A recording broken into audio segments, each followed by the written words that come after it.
అదే తింటానికి ఏమన్నా అడుగుతున్నాను. ఈడ్లు. ఏంటి? ఈడ్లు. ఈడ్లా? ఈడ్లేంటి? గద్దెలదా గింత పిండి ముద్ద తీసుకుని ఆవిరి పడతారు చూసినావు? అయ్యా వాటిని ఇడ్లీ అంటారమ్మా. ఉన్నాయి. ఈడ్లు కాదు, గవే ఉన్నాయి. ఏంటి? ఇడ్లీ తప్ప ఇంకేమున్నాయి? ఓడలు. ఓడ సముద్రంలో ఉంటాయా? హోటల్ ఎందుకుంటాయి? గద్దెలవదా గింత గింత పిండి ముద్దలు తీసుకుని మధ్యలో బొక్క పెట్టి నూనెలో వేయరా ఓడలు. అవి ఓడలు కాదయ్యా, ఓడలు. ఓడలు గవే. ఇంకేమున్నాయి? పోర్లు. అంటే పోర్లు ఉన్నాయి. ఏంటి?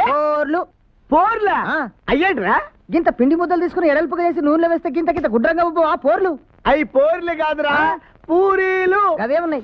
ఇంకేమున్నాయి? సీట్లు తింటావా? ఏంటి? సీట్లు. సీట్లు బెజ్జీలు ఎవడం తింటాడా? సీట్లు బెజ్జీలు ఎవడం తింటాడా? తీయకుండా ఆ సీట్లు గై కొడతావా? సీట్లు అంటే అయ్యా సీట్లు కాదయ్యా, స్వీట్లు. సీట్లు. స్వీట్లు. సీట్లు.